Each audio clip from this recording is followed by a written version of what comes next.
Hello there, and welcome to the Stay Off My Lawn podcast, where we'll have a little fun, lots of laughs, and discussions on the common sense that needs to be applied to a lot of today's world news issues. And now, the disclaimer. Stay Off My Lawn is not intended as legal, medical, or financial advice. Void where prohibited. No purchase necessary to win. Open to legal U.S. residents 18 or over in the contiguous 48 states. Any resemblance to anyone living or deceased is purely coincidental. Actual price may vary. Only use as directed. Not a member of FDIC. And now, here are your hosts, Mike and Richard. All right, welcome to this week's edition of Stay Off My Lawn. It's October 23rd. Tomorrow's my son's birthday. Tell him happy birthday if you see him. It's 2023, and it's episode 40, the big 4-0. Ooh, I think it's my son-in-law's birthday tomorrow, too. Oh, well, I'm going to be out of town for my son's birthday, so I just ignored a phone call, too, just because we were getting ready to record from him. So he's going to be mad at me for always the good father, aren't you? Yes, I work at it. I mean, this doesn't come naturally. I have to work hard at ignoring That's him. Right. Okay. So how was your weekend? Oh, it was wonderful. I had 3 days off from this. And you guys are getting tired of hearing about it, but 3 days off from doing Ozzie and Harriet, and it was kind of nice. I did some stuff, some trimming and things, and some outdoor stuff that need to get done around the place around here. And then it started pouring rain late yesterday. So again, that's unusual for this time of year, right? The rain. It just well, not really in the fall, but there were some things that needed to finish drying out, and now there's some leaves, and that always makes it a mess. And anyway, no biggie. Saw some football and just kind of relaxed and took 2 days off of going over my lines.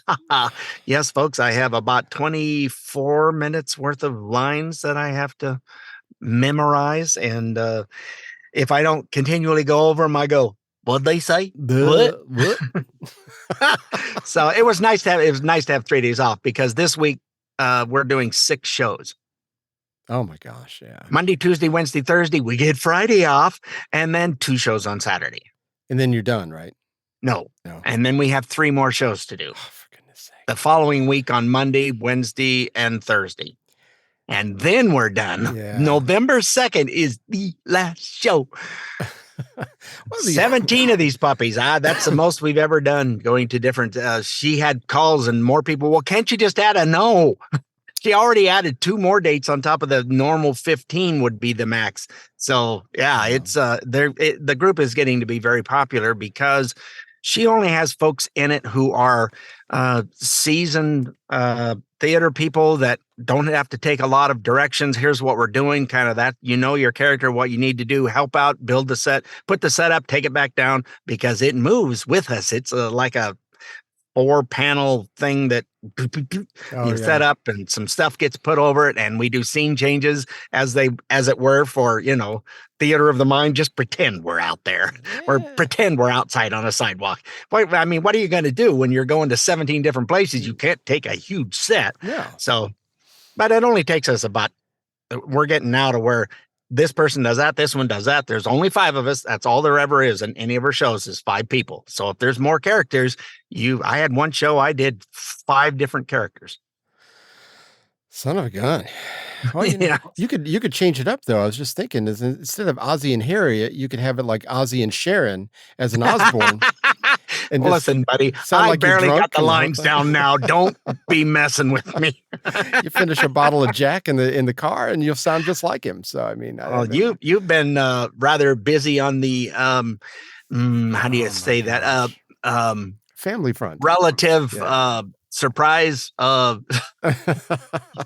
You've been visiting a lot of relatives and hanging out and having a good time this last week. Yeah, Friday we got up and we went over to Birmingham, and my wife likes this. I think we talked about it last week. This comedian Angela Johnson. It's Angelah, and she's fantastic. She's got a lot of things that kind of like put her on the map, and she was really funny. She had a guy from Nashville open for her, and it was a nice show. It was a very kind of a smaller venue.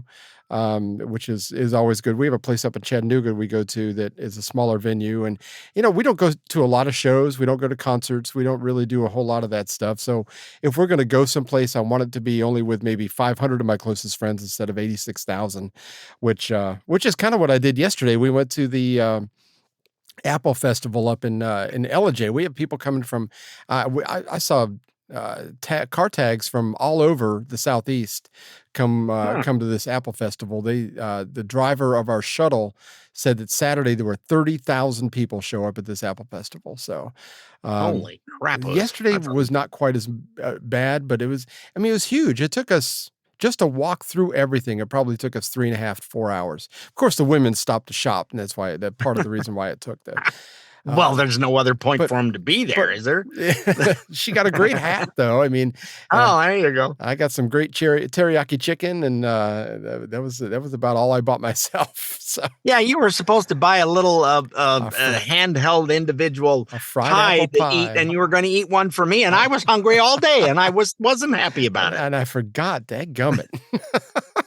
But anyway, we've been busy. Yeah, we met some family up there, and it's only about a little over an hour away. And but we've got family that came up from Augusta to meet other family that actually lives in Ellijay, and so yeah, we had a good time. We all got together and talked our fool heads off. So it was fun. Yeah.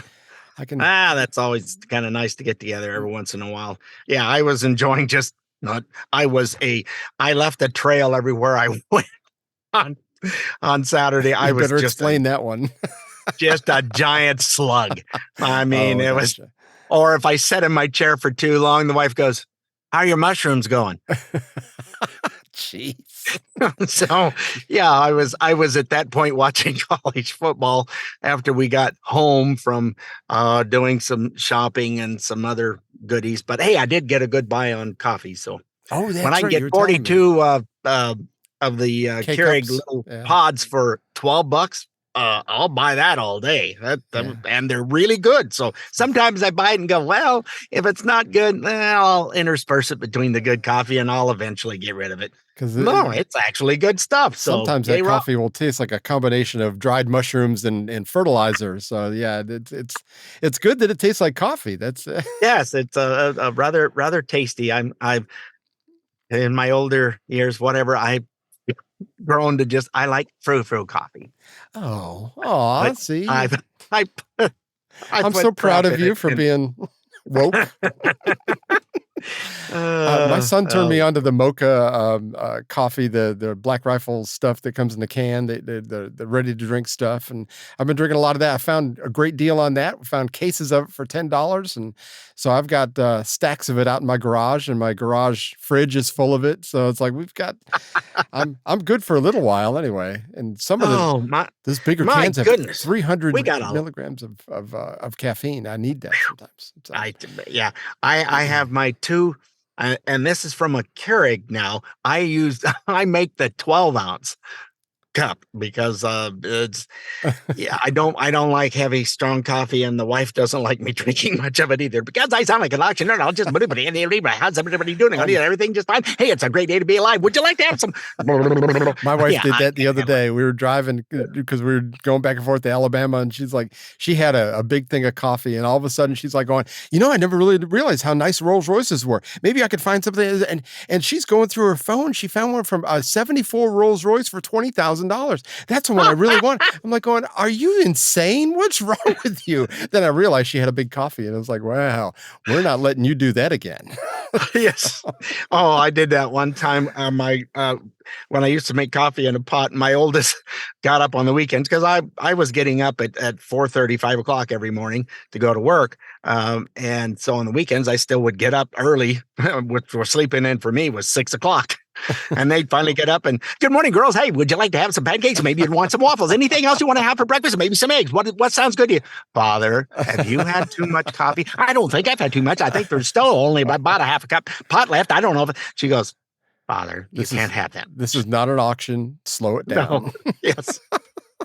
We were talking about that the other day, and I did it, and they go, how do you do that? I don't know. I sat with my grandfather at auctions. 35 now to give me now 10. 10 now to be now 15. 15 now to be now 20. We got quarter now to go 30. 25 now to give me now. I don't know. It just comes out. It's easy.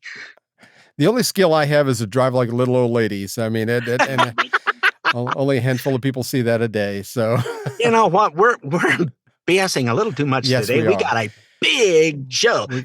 Big show coming up for everybody. Yes, it's our economy show. It's how much money we don't have anymore show. Yeah. And why? A lot of this stuff doesn't get talked about very much, but it's like, there's a lot of, first of all, we want to talk to Uncle Joe. He was talking about his re-election campaign and why he's going to run again. And then we're going to run right into the economy, which it all ties together. Trust me, listen to this. Are you sure that you want to run again? Yes, because I'm sure, look, when I ran, I said, the world's at an inflection point. The world's changing, but we have an opportunity to make it. So imagine if we were able to succeed in getting the Middle East put in place where we have normalization of relations. I think we can do that. Imagine what happens if we, in fact, unite all of Europe. So he's running for president to unite Europe and help the Middle East. What about America? Should that be on the list somewhere? Hello, remember us on this side of the pond? Hello. We have needs over here as well, and most of our needs are get the hell out of my life needs. Yeah, I know he has trouble staying focused. He's always been that way. I can't believe they trotted him out on 60 Minutes again. I'm surprised he's not in the basement. Shocked. I went, wait, is this from the last? No, again? Really? I went, oh, Lord. It's pretty surprising. Janet Yellen, they trot her out quite often too, which she's not much better. I listen to her talk, and I don't know whether it's her pacing, and I've said this before, her pacing of the way she talks, or the accent that she has, or there's some kind of combination of how she talks that kind of like either makes me feel like my IQ level drops as I listen to her. I mean, I just don't understand what happens with her, but there's very few people that happens with. Anyway, she's our beloved Treasury Secretary. If you're not familiar with who that is, she was interviewed recently, and she said a variety of course, she's asked a bunch of softball questions, but we can surmise from her answers what she thinks about dealing with China and all that comes with that. There's slavery, labor products that we can't compete with because, well, they're slave labor, and including over 80% of our pharmaceuticals are made between there and India, which, of course, we saw all that kind of stuff. All the chemo I had last year, that all was Chinese made. I don't know if we want to trust them to put stuff in our bodies, but what do I know? But anyway, here's the first clip from Janet Yellen. She's try to stay awake. We are not attempting to decouple from China. We have a deep economic relationship, and that kind of competition, trade and investment is beneficial to both sides, and we want an environment in which it can continue. So we're interested in being beneficial to both sides. What about beneficial to the U.S. and whatever happens with them? Who cares? There's not as much kickback when you're doing it that way. Come on, haven't you figured that out yet? That's why when the economy goes into toilet, people in that elite class like her and Uncle Joe and everybody who's got their hands in all these coffers of other countries, they're going to be just fine. The rest of us are going to be in some deep kimchi. But yeah, we'll be sucking canal water. Decoupling from our enemies. I mean, because the FBI has clearly said that China is an enemy of the U.S. So espionage wise, they're an enemy, but economic wise, they are our closest ally. It just seems crazy talk to me, but I never been to college, so I don't know a lot of stuff. The common sense factor, which is what we try to pretend to instill into this stuff that we go over, it's just not there. There isn't any. She went on to say, and third, we need to cooperate on a variety of global challenges, and I would say climate change is an obvious example. climate change. Everything comes back around to climate change. Let's go over this one more time.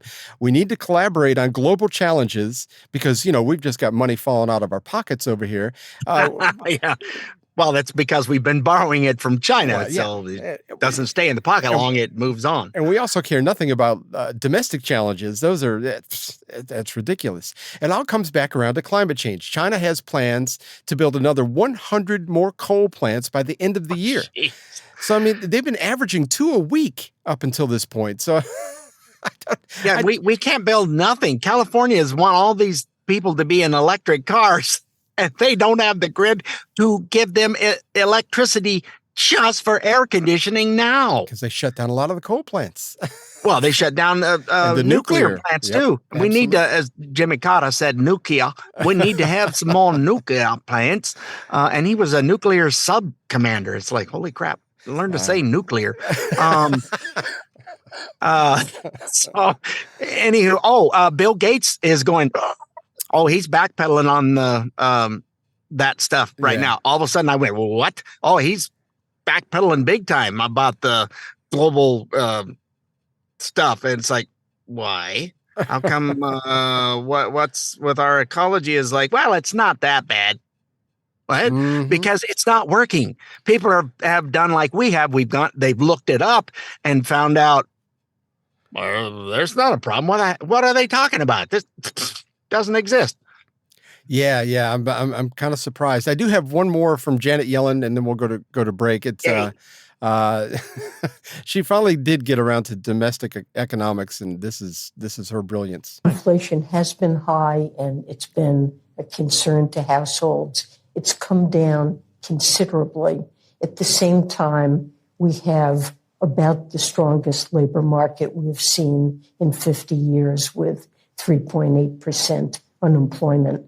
And at the same time, America, the Biden administration, has passed legislation that is strengthening our economy in the years to come for the medium term. I feel like whenever she talks, it's like pouring concrete on my brain. I'm like, I just can't. Well, I guess they're still using the old theory from the 40s from the little mustache man that tell a big lie, and the bigger it is, people go, well, no, that's got to be true. No, it's not. Tell it often enough. You can't shovel out the old shed fast enough. Anyway, we're up against a break. When we come back, we're going to talk a little bit more about Janet Yellen. We're actually going to talk about the inflation rate and what she had just said and the actual truth of the matter. And this is stuff you can look up yourself if you don't believe us. So hang in there. We'll be right back. The old guys return with more Stay Off My Lawn in just a minute. God help us. Mom, can I play in the street? No. Can I jump off the roof? No. Can I play with the chainsaw? Absolutely not. Can I spend 20 hours a week for the next 8 years playing video games, getting little of any exercise so my heart and lungs don't work properly and I develop absolutely no social skills? I guess. There are some things that are just dangerous for your kids. Too much time playing video games is one of them. For help in getting your kids active, visit intermountainlive.org. Intermountain Healthcare, healing for life. Hi, welcome back to Stay Off My Lawn, segment 2, and we are continuing our big economic episode, whatever. I'm so excited. Wow, way to sell it. Nice job. It's very exciting stuff. We're going to talk about the inflation rate. She was talking about how great the inflation rate has gotten. Now, let's go over year by year real quick here. 2017, it was at 2.1%. 2018, it was at 1.9%. 2019, it was at 2.3%. And of course, 2020, and it was down to 1.4%. Joe Biden swears into office in January of 2021, and it's for the year of 2021, his first pretty much full year was 7%. 2022 was 6.5%. So 2023 so far is at 6%. So they take that little tiny spot and say, well, look, it's going down.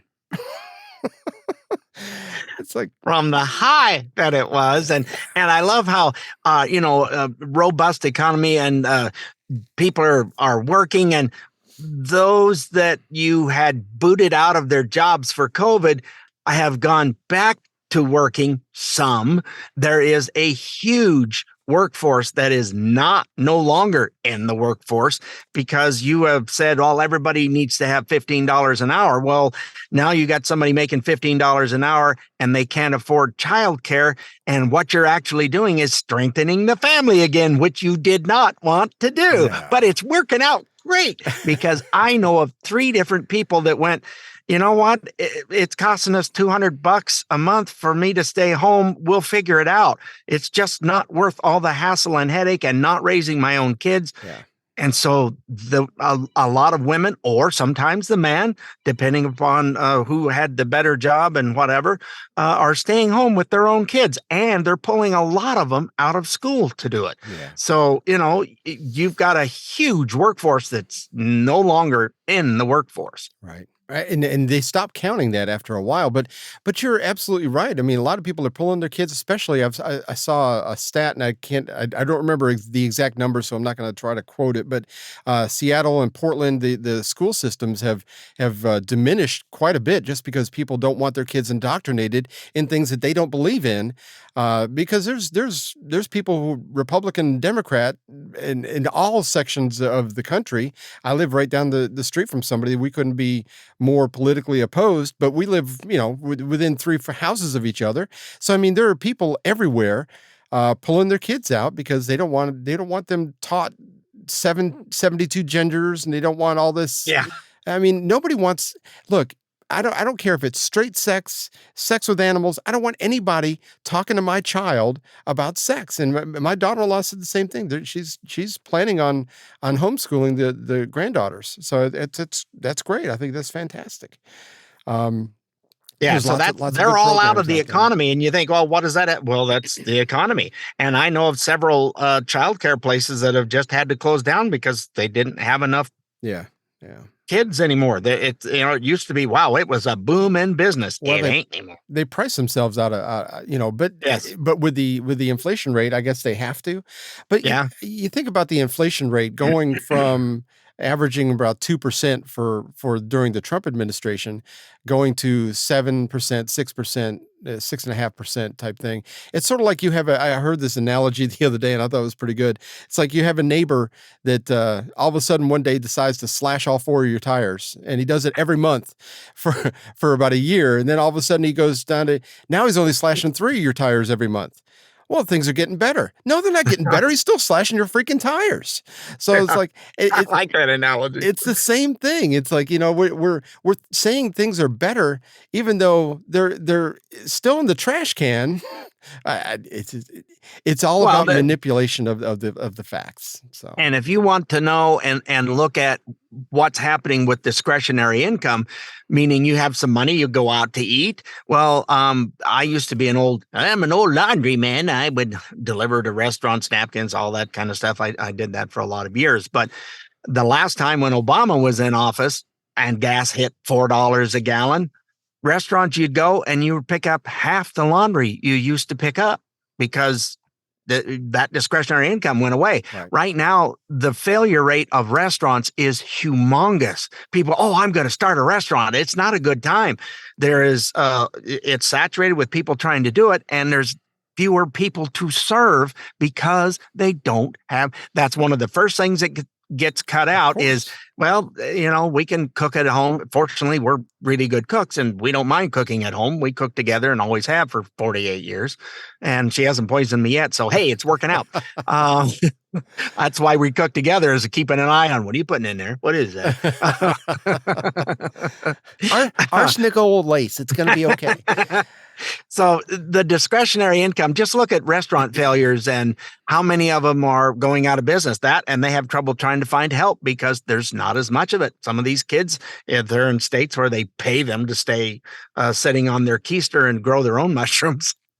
That's what the wife says. They're in their armpits on my chair. Yeah. It's that's a sign the economy is not doing well. Yeah. Yeah, and going out to dinner, I mean, that's exactly what we did when my son was born.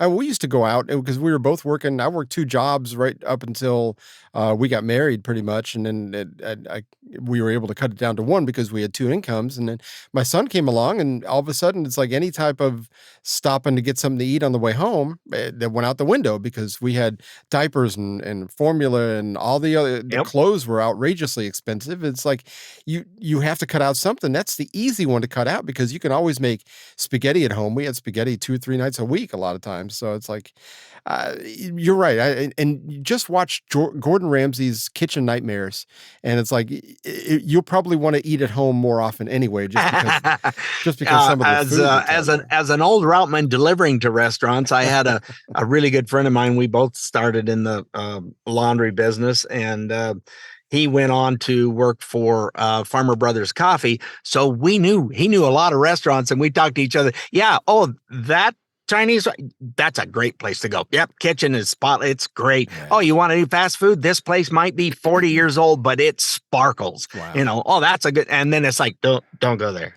But, no, you don't want to go there. And that's the thing. It can get out of control very easily if you don't have the right people working in your kitchen. And I mean, some of the stuff that he has found, it's like, oh my gosh. So yeah, that'll make you cook at home more often. I've been in them, and it's like, it might be a fancy schmancy place upstairs, but have you gone down where they're preparing where the rubber meets the road? Yeah, I don't want to. Yeah, see that. I ain't touching it. So how is the U.S. balance sheet? Every year we could take all the tax revenue that the U.S. pulls in, and it's not very unbalanced, and paid, and if you paid something out of the economy just for the entitlements, which for the record, I hate that word entitlements, but that is the category that it falls under because we've all paid into Social Security our whole life and Medicare and all that I hate stuff. Hearing that being entitlement too. And then there was some senator that was saying this is such an expensive item on our budget. It's like, you're getting the revenue for 95% of that. Yeah. Shut up. I know. And that's the thing. It's like if you take all that output that we put in, Medicare, Social Security, Medicaid, SSI, welfare, everything, that takes up every dime of of all the tax revenue that the U.S. government pulls in. So there's really nothing left. Everything else we finance, our military, our everything else gets borrowed. So it's just not a good thing. So, I mean, we're still not willing to stop this massive spending in Ukraine. On the other hand, I think Joe just asked for another $100 billion for the rest of the year. And that included money for Israel, which in a way I'm like, well, we need to stand up for Israel. They're our only ally in the Middle East. And we're their only really big ally that they have. They're surrounded by people that hate them and want them eliminated. So, I mean, I kind of get helping them out, but Ukraine, maybe 90% of the people in this country could not point out Ukraine on a map. And we're sending them, and I think this whole budget thing that he's asked for is the $72 billion for Ukraine alone. So it's like we just keep writing checks and keep borrowing money from China. It's like I just don't know how. Anyway, Janet Yellen was asked about this. And apparently, her view on this is different than mine. Let's put it that way. This is the most threatening and challenging geopolitical environment that I've ever seen. At the same time, the US is in its weakest fiscal position since World War II, with debt to GDP at 122%. Can America, can the West afford another war at this time? I think the answer is absolutely.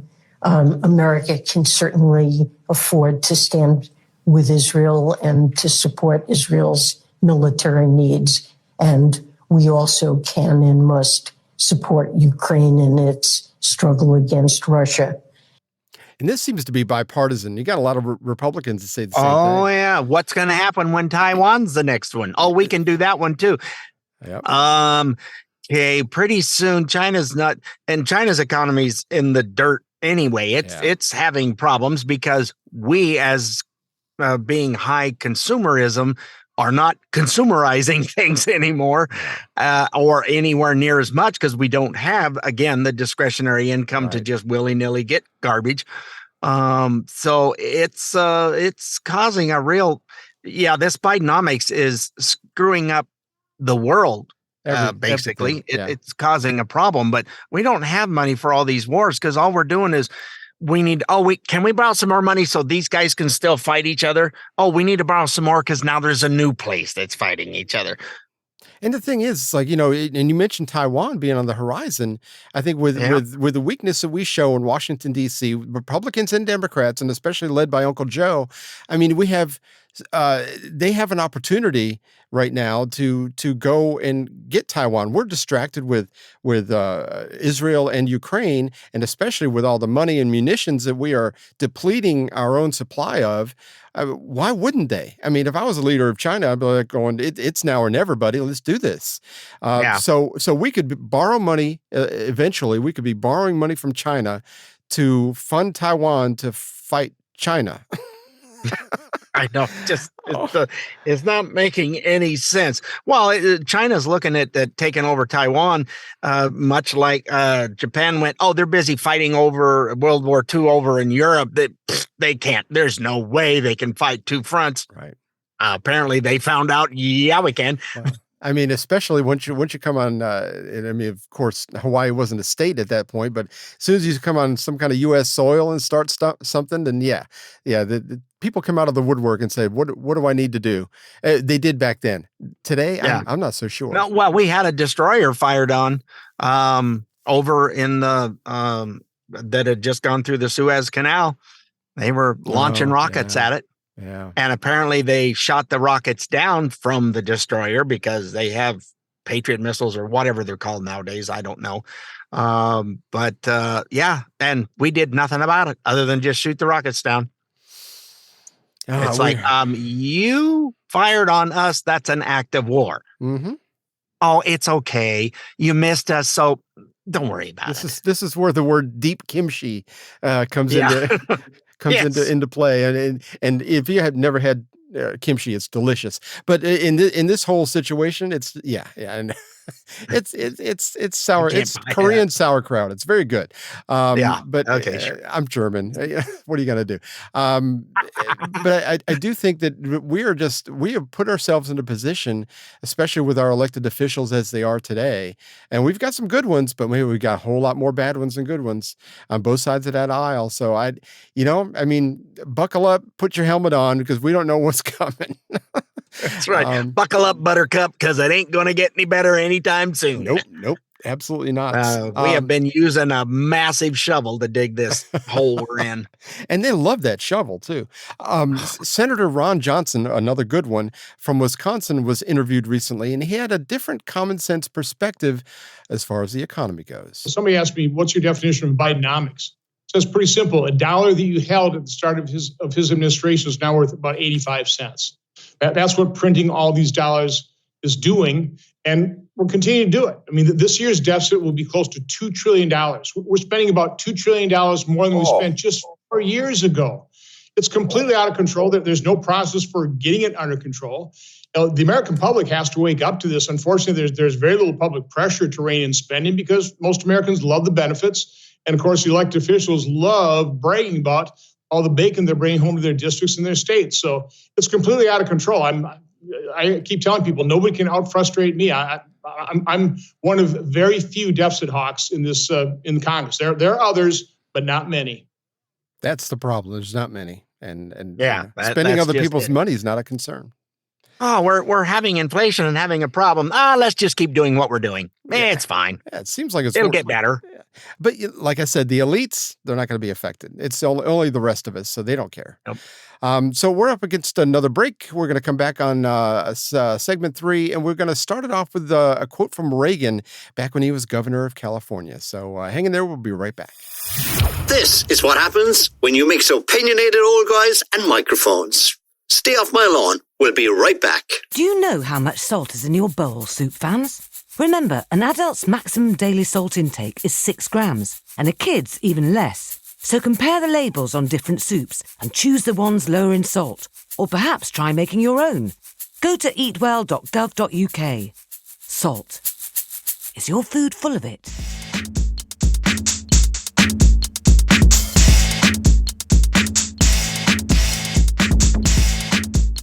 welcome back to segment 3, and we just had the halftime show. We had Taylor Swift out there, and so hope you enjoyed the halftime festivities. Yay, they're playing football. Sorry. And if you're not sure, Travis Kelce wants you to get a booster shot and get a flu shot and get all the shots all at once. Why not? Because Pfizer is struggling a little bit. You're going to have to do something. Pfizer just had one of their manufacturing facilities. A tornado hit it and tore it all to hell. Oh boy! I think that might be a word from up above that says you're doing stuff. You got to stop killing my peoples. You never know.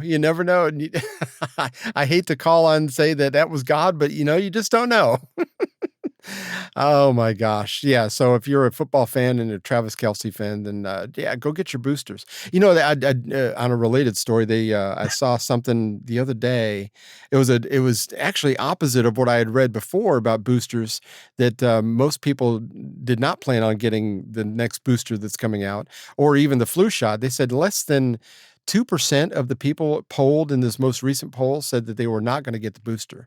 So I'm kind of surprised. People are starting to wake up, which is, it kind of warms my heart a little bit.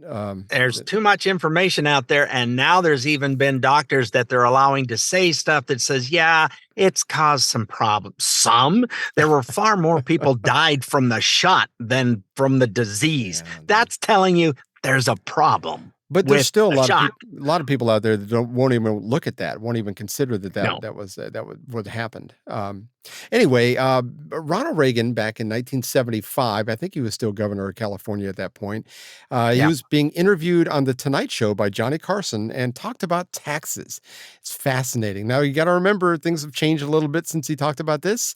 So the numbers may not be absolute correct, but this is quite a while ago. So he's got a lot of wisdom on this. So here he goes. When you and I were boys back in the Midwest, right, governments, federal, state, and local, were only taking about 15 cents out of every dollar earned.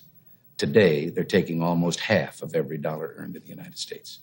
And most people don't realize it because the taxes are hidden in the so-called business taxes. The politician that stands up and yells, oh, let's save the little man, let's tax business. And everybody yells, hooray.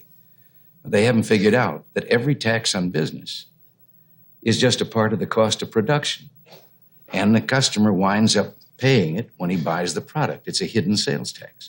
There's 116 of them in the suit of clothes that each one of us is wearing. Right? Suppose a lot of economists have suggested, and I don't know that it'll ever come to be in this country, that if they closed all of the loopholes and corporations and maybe tax loopholes and even on the rich certain loopholes and made a percentage income and made a flat fee without all of the deductions, that the government might raise as much money as they do now. Oh, sure. And really, the loopholes, this has been overdone by the politicians, too. No. The bulk of the money that is taken by what are called loopholes are the legitimate deductions with which, if the people didn't have them, they couldn't pay their income tax. Interest on their mortgage, interest on the installments on their car, their property taxes on their home, if they have one, and so forth. These are, in politicians' eyes, loopholes. But we ought to have tax reform, and we ought to start by making it so simple that you don't have to hire a lawyer to find out how much you owe every year. That's for sure. It used to be a little simplified, but not anymore. Johnny, we live in the only country in the world where it takes more brains to figure out your income tax than it does to earn the income. You're right. He's right about that. Isn't that the truth? Yep. Obviously, you can't write off the interest on your car payment anymore. That was something that was back when I was in the workforce too at the beginning, but they took that away. But yeah, I mean, he makes some very, very good points. You tax the business that you go buy your wares from or whatever. I mean, if they get a higher tax, they're not going to just, we're just going to have to make less of a profit this year. No, they're going to roll it into whatever product they're selling. So everyone, all of us, and not necessarily make less of a profit, but we've got to put it in there or we won't have a company anymore. And there'll be, maybe a small business, say 80 people without work. Right. And a lot of companies don't work with big margins. If you've got a company with 100 employees or 200 or even 500 employees, your margin may not be more than 3 or 4%. So it's like you raise taxes on a small business, it's 2 or 3%. There's no way they can absorb that. Most companies just can't do that, or they're unwilling anyway. But I mean, huge Fortune 500 companies are going to go, well, our CEO wants his $5 million a year or $15 million a year. He's not going to take a pay cut because of that tax. I mean, he's still going to get his. Yeah, we are taxed to death. We have the highest corporate tax in the world right now at something like 37%. Well, who's paying that 37% corporate tax? You and me are, folks. Yep. That's who's paying it. I don't care what you say. Oh, you can't tax the rich enough to make up for all of this folderol garbage that's going on with the lousy leadership we have. So, and they're sneaky about it too. The companies are they don't just go and say, well, now your box of Rice Krispies is going to be another 50 cents more. What they'll do is that they'll leave the price alone. I've seen this happen at least twice in the last. It's called shrinkflation. Exactly. So instead of a 19-ounce box, now it's an 18-ounce box. And yeah, you pay the same. So it's like, but you don't notice, because the box is the same amount. It's the same size box. So, I mean, it's sneaky, and, taxes, I think the more people understand, like you said, once that tax gets levied against the company, it's us. It's us that pay it. Yeah. They don't pay it. Yeah. You expect them to just eat it. Well, this is people that have not been taught economics very well or at all in schools. The same thing with civics. They don't understand how come things work the way they do and why it's best the way that it was written, because they don't know. They hear what somebody tells them, oh, we need to get rid of this. They don't know. It's the same thing with economics. There's some common sense, and you look at it and go, I don't think that's right. Anyway, you were talking about our stuff with Johnny Carson and what was his name? The president back then. All of a sudden, Ronald Reagan. Yeah, that guy. All of a sudden, brain cramp. I can only remember lines, folks. I can't remember. I don't have room for. I have a small storage space. I think actually the president, when he said that, was Ford, if I remember right. So, at any rate, let's get into this the modern thing, so that where they are squeezing $1 to where virtually none of it's yours. Yep, absolutely. Newsmax came out with this thing, and I saw it the other day. I was like, man, this has got to be for the podcast. It's quite long, but it's fascinating. So you got to listen. It's like they break this down so much better than we could, and it is brilliantly done. Pay attention to this, because it shows you how you are taxed in so many different ways on that same dollar that you earn.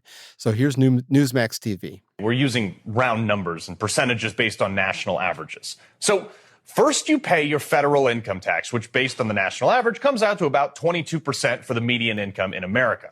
And your state and income taxes associated with payroll taxes cost you another 8.9%. Already your dollar earned you just 69 cents into your wallet. Crazy, right? Well, this doesn't even begin to scratch the surface. It gets crazier. Let's say you want to go spend that at the store. You spend your 69 cents. Now, depending on the state you're in, you may pay upwards of an 8% sales tax on any items you buy. But for argument's sake, we'll look at, again, a national average. Comes to about 6.4%. I'm throwing a lot of numbers at you, folks, but trust me, this all makes sense in a sec. Your 69 cents, which was once a full dollar, loses approximately another 4.35 cents in value, bringing your spending power down to just 64.65 cents. You hand over your money, you obtain 64.65 cents worth of goods. The business owner actually nets significantly less. Well, why is that? Now, obviously, aside from fees and licensing and other associated operating criteria imposed by the government, both state and federal and local, which we'll leave all out for simplicity purposes, once they take your dollar, that business also has to pay taxes, just like you did. So when they receive your 64 cents, they're hit with a corporate tax. Now, again, look, in the interest of simplicity, we're eliminating standard deductions, but operating as if we're just being taxed on a profit. So hear me out. This corporate tax coming in at about 20% brings that 64 cents down to 51.72 cents of your full dollar. After just 2 transactions in the economy, you spending it at a business and the business keeping it, nearly 50% is gone to the government. But what about the guy that sold you those goods? Or anyone else who works at that store? They have to get paid, right? Well, the store that you shop at has to pay one of its employees that same 51.72 cents. By now, you probably know that he's going to not get that full amount. So as soon as that money is paid out, both the employee and the employer are subject to a 15.3% FICA tax, which they evenly split. The employer, only left with 51.72 cents, pays their half of this tax, which comes down to 7.65%, knocking another 4 cents off the value of the business's dollar. So they only have 47.6 cents to pay their employee. And then pays their half of FICA tax and everything like that with the employee. And this is state income tax, as we mentioned earlier. All this averaged in comes about 8.9% for the employee. Now factor in another 22% for federal income tax, and you're left with just 34.81 cents of value. It's insane, right? If you're not mad, though, strap in. It's going to get a lot worse. Let's say that same employee wants to go buy a car, or anything else for that matter. He pays a sales tax on that, too. Not to mention the tax to keep it registered, to drive it on the roads is already taxed to drive on. Let's say he wants to buy a house. Every year he's paying more taxes on that as well as anything else from a paycheck he's already been taxed on. But let's put all that aside, all right? Let's get back to that same dollar. That is now, after changing hands just 3 times in the economy, 34 cents. The government's taken the rest. Now, let's say you want to invest your remaining 34 cents. You have an amazing year in the stock market. You get 10% yield. Well, that's another 3.48 cents that you now own. Well, not so fast. The government has got to get theirs before you even think about getting yours. This comes in the form of a capital gains tax, which by definition is a tax on the profit from a sale of an asset. Now, that you already paid taxes on the dollars that you just invested in that asset. It's crazy. Usually this tax, though, comes in around 20%, we'll say. Okay, so your 10% profit really isn't 3.48 cents. It's actually around 2.76 cents. Now, keep in mind, Democrats, some have even proposed also taxing the money you already have after paying taxes on all of it. Taxing a principal amount on whether you invested or not, simply for having it. You got a savings account? Cool, we're going to tax you just about on the money that you have in your savings account that you've already paid taxes on. Whoa. But anyway, let's say I still have my 34.81 cents plus the 2.76 cents that I made in the market and the government has allowed me to keep, leaving me with 37.57 cents. Now keep in mind, that was just 3 transactions ago. It was a full dollar. So let's say I die and I want to leave my money to the incredible producer Mike and help me write this segment. Unfortunately, I live in one of the 15 states that imposes a death tax, otherwise known as an estate tax. They literally tax me to die. These rates can be as high as 15%. Now, using that number, my remaining 37.57 cents from the full dollar a couple transactions ago, mind you, that I took to the grave after paying a lifetime of taxes on, just took a 5.6 cent hit for dying, leaving my producer with just 31.93 cent inheritance. Just 3 transactions and an untimely death. That $1 in the U.S. economy has lost 70% of its value to the government. Keep in mind, we omitted, by the way, property taxes, vehicle taxes, city taxes, service and utility taxes, licensing taxes. I mean, hell, you even tax you to own a dog in some states. With that said, your $1 would have likely evaporated even sooner. And we only covered 3 transactions in death. It's safe to say that after like 5, I don't know, maybe 6, possibly 7, the government at various levels, state, local, and federal, will have consumed nearly 100% of that dollar. That is money that is not in the economy anymore. And the government doles some out to private contractors, but it is money that is spent on whatever the presiding government thinks is a priority. And let's be honest, they don't have the best track record. You are taxed on money when you receive it, when you spend it, and even when you die. As your hard-earned dollar works its way through the economy, it loses about 30% of its value every time it changes hands. And where does it go? Well, we left $80 billion worth of weapons in Afghanistan. I mean, the Pentagon can't account for trillions of dollars of spending over the last 20 years. I mean, for Lord's sake, we spent $10 million on a gender studies program in Pakistan. 250 years ago, we fought the Revolutionary War over a 2.5% tax hike in a breakfast beverage, in tea. Now look at us. Boy, oh boy, oh boy. Yeah. I think that he makes some excellent points. Like he said, he forgot some of the other taxes too. You know, the taxes that you for your utility bills and everything. Everything's taxed. It doesn't matter. Yeah, somebody said the other day about it's the exact same thing. He said, "I can't afford to die. I don't have enough to pay the taxes to die with." Yeah, I mean. It's like, wait a minute. That's a way to stay alive, I guess. I don't know. Part of it, I don't care what happens at that point. You know, it's like I don't care. It's somebody else's problem at that point in time. Yep. Oh shoot. Anyway, okay, well, when we come back, we're going to do the Tarnow Durrington report, and that's more about economy stuff, and especially the economies of California and New York and places like that, and why they're hurting and probably going to be hurting even more in the future. So hang in there. We'll be right back. Hey, this is Kendra Rains. These two old dudes crack me up. That's why I listen to the Stay Off My Lawn podcast. Your story doesn't have to end. As an organ donor, the good in you can live on. In fact, you could save up to 8 lives through organ donation. Sign up to give the gift of life after you're gone. You'll be happy you did, and just maybe someone else will too. Sign up online today as an organ, eye, and tissue donor at organdonor.gov. So even posthumously, you can save a life.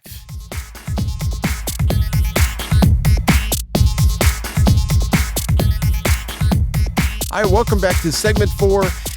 Just sit there. It's going to be okay. I mean, like I've always said, it's almost over now. Jeez, you know, it's like even though it may not be too entertaining. I got a text during our last segment from a friend who says that we need to mention this, that Joe speaks knavery and perfidious treachery to the causes of the U.S. I still have and to for look those up of you who don't know words. Shakespeare, look that stuff up. Knavery and perfidious treachery. It doesn't sound good, but I'm, it's not. But that's exactly right, though. If it's not good, I'm all on board. Yeah, his Bidenomics is working. No, like hell it is. No, nowhere close is it working. Not even perfunctory. No, perfunctory. Look at you with all these big words today. Oh, just real smart when the drawer opens. That's some daggum good coffee you got there, because your brain's awake. New crime stats have been recently released by the FBI, as reported by the Wall Street Journal. And California overall, violent crime is up 13% since 2019. Yeah. Now, this may come up at the debate, the DeSantis, the greasy hair monster in California debate. Yes, Gavin, that's him. When they have their debate next month, this will probably come up. But Florida, violent crime in the same category, is down 31.5% since 2019. Things that make you go, yes. Well, you know, when you don't punish crime, that it goes up. I mean, just ask Chicago; they know. Ask New York. Ask any of them. That's the old joke in Chicago. Chicago, yeah, Chicago, bang bang. Yeah, we know Chicago. Been that way for a long time. Yes, it has. Speaking of, we even have a joke about it in Ozzie and Harriet from 1948. No way. Well, really? There you go. Yes, I kid you not. The cue is, well, there you go, Ozzie. That's what the Halloween is, 1948. He goes, sounds more like Chicago, 1925. So I kid you not. It's Oh, a boy. joke that hasn't changed in a long time. That was talk about 100-round magazines. That was a thing back then. Poor Joe would have a stroke looking at all that. And speaking of California and the reasons for their issues, we have this. Richard, are you ready for this? Yes. And now we have the Tarnow Durrington report on the exodus from our biggest cities. Now to the newsroom.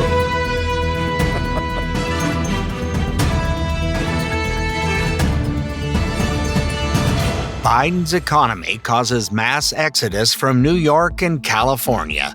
Story by Georgia McCoy from Your Money Magic as presented on MSN.com. A consistent trend continues as Americans persist in relocating from states like New York and California, primarily motivated by more attractive home prices and tax incentives. However, industry experts raise substantial concerns about the lingering economic consequences of these migrations, set against the backdrop of the Biden administration's policies. The COVID-19 pandemic proved to be a catalyst for the significant shift in how people perceive their living arrangements. As remote work became a viable option for many employees, they discovered the freedom to move away from the high-cost urban environments they once inhabited. Stephen Pesavento, founder of Finch Capital, points out that this shift presented individuals with an opportunity to escape the financial strain of urban living and the burden of restrictive policies. California, for the first time in recent memory, witnessed a decline in its population in 2020. This decline continued into 2022, with over 500,000 residents departing the state. The sheer magnitude of those leaving far exceeded the number of newcomers, resulting in a significant net loss for California. Intriguing insights from IRS migration data analyzed by MyElisting.com revealed that California experienced a substantial erosion of tax revenue. The state suffered a loss exceeding $340 million in IRS tax revenue in the year 2021 alone, directly attributed to the increasing number of residents seeking opportunities elsewhere.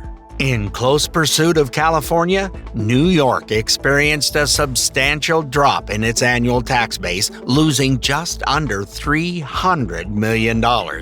According to Pesavento, this migration trend has marked one of the most significant population shifts seen in decades, with a considerable number of individuals opting not to return to their former residences. Now, Pesavento emphasizes that a substantial portion of the migration population is choosing to settle in states like Texas, North Carolina, and Florida.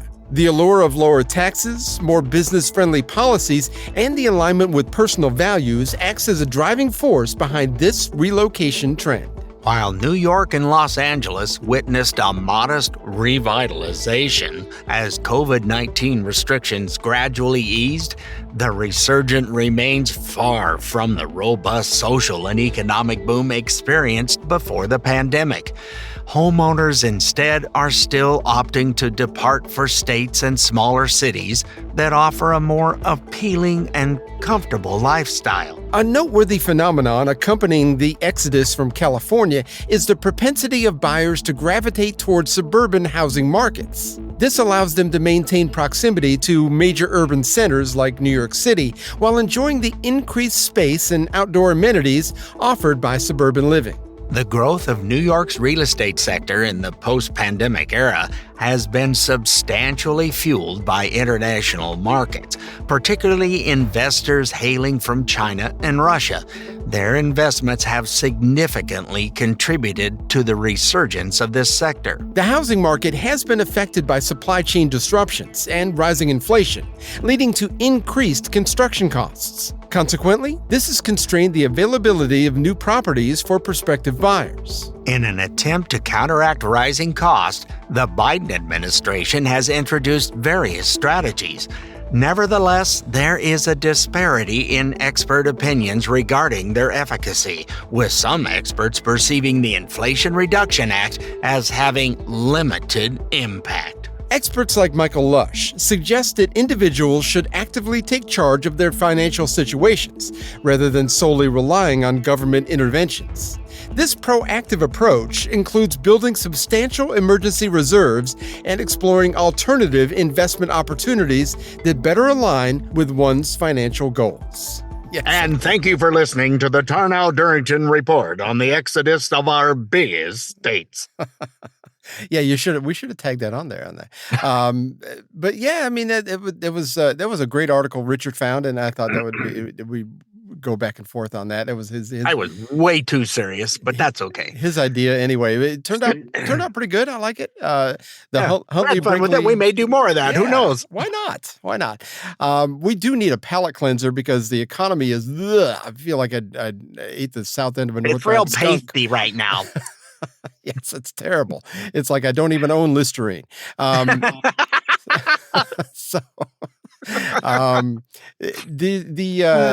Harvey had a great rest of the story that I had found, and so we're going to have that as a palate cleanser. It's another fantastic story about you're behind the 8 ball and you've got physical problems and you can make anything of yourself. This is such a great story. And anyway, here's Paul Harvey and the rest of the story. The rest of the story. 12-year-old Randy was lying on the kitchen floor, shuddering and flailing, his eyes rolled back. It was supposed to be a case of petit mal epilepsy that Randy had, a mild one, but as Mama Ruth gazed down in horror, she realized this was something more. Nervously, she glanced out the kitchen window. The snowflakes were big as teacups. The wind was picking up, a blizzard was brewing, and Randy, oblivious in his seizure, kept flailing. Somewhere, Mama Ruth had heard of a home remedy for such emergencies. A thimbleful of laundry bluing, she spilled it into the boy's mouth with no result. She turned to 8-year-old James, clutching him at the shoulders. This was very important, she told him, as calmly as she could. He must put on his snowshoes and run to Mr. Fortelka's store and ask somebody to call the doctor. Well, James, eyes wide, nodded quickly, scrambled for the door. Glancing back at Randy, he could see the blue liquid trickling from his lips. A moment later, James was gone, dashing out across the farm fields through knee-deep snow, praying that Randy would be all right. The two had been reared as brothers. No one was closer to James than Randy. And now, for all the little boy knew, he was the only thing that stood between his best friend and death. It was a mile to Mr. Fortelka's store. When James got there, he tried to explain that Randy was sick, maybe even dying, needed a doctor right away. He tried, but the words would not come out. All that would come out of James was a straining sound, as though the words were piling up behind a locked door, trying to batter their way out, but they could not. Mr. Fortelka, bewildered, nonetheless knew the matter with James. The child was a stutterer. He had stuttered ever since the family moved to Michigan. In fact, he had begun to withdraw on account of his impediment. Had been all but completely mute for years. In school, the teachers accommodated him. Classmates, remarkably tolerant, did not even laugh. But meanwhile, on that snowy evening at Mr. Fortelka's store, inside James himself, a war was waging, a battle between what he knew he must say and whatever it was that prevented him from saying it. And then, finally, the words one, and painfully one at a time, they struggled into the light, combining to comprise the all-important message that Randy is sick, call the doctor. Mr. Fortelka called the doctor. Randy got the right medicine. He did recover. But for James, the stutter stayed. Even after emerging from his cocoon of virtual silence several years later, he continued to speak with great difficulty. And unless he's cautious in his utterances, he stutters to this day. Although you would never imagine such a thing. For the child who spent his childhood at a loss for words, one day was to earn his living with words. And thus did he make the world forget that interminable time when mere talking was all but impossible. For you know the once-tied tongue as an articulate and precise machine accompanying a golden, inimitable voice, a sorcerer conjuring all manner of imagery with immaculate diction, a magnificent instrument which for 4 decades has wrought everything from Shakespeare to Darth Vader. For its master, the master of the words, the master you know as James Earl Jones. Only now you know the rest of the story.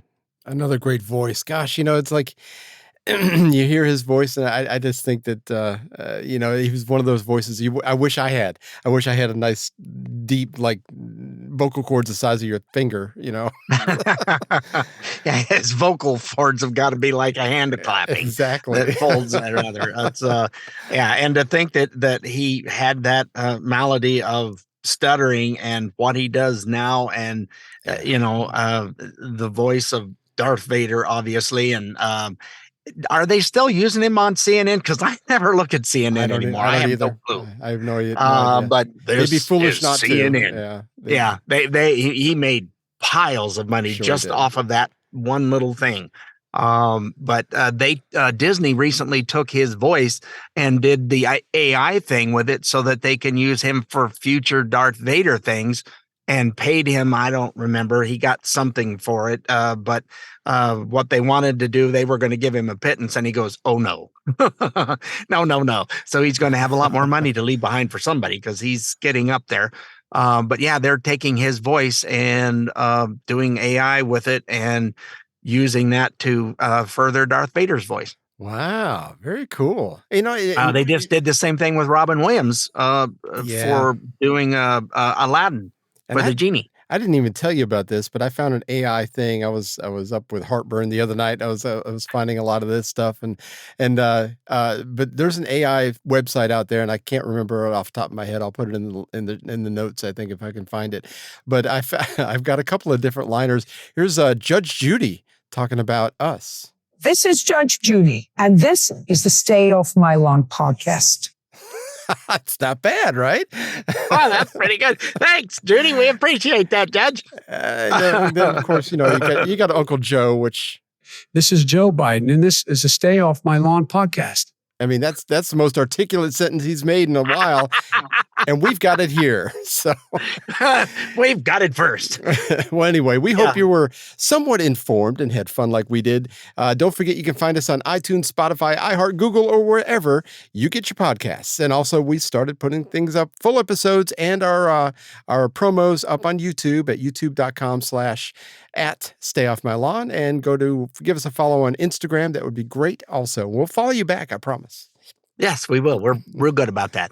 And don't forget, you can always find all of our stuff on our website at stayoffmylawn.us for all our past and present episodes. And we will see you next week, folks. Toodles. Thanks for listening. Well, we had fun and hope you did too. The opinions heard here today are not those of anyone other than Mike and Richard. If it made you laugh or go, or even, then we've done our job. Sort of. Well, mostly anyway. And if we made you think about things in a common sense manner, we welcome you to the club. And if it didn't, then just stay off my lawn. See you next time.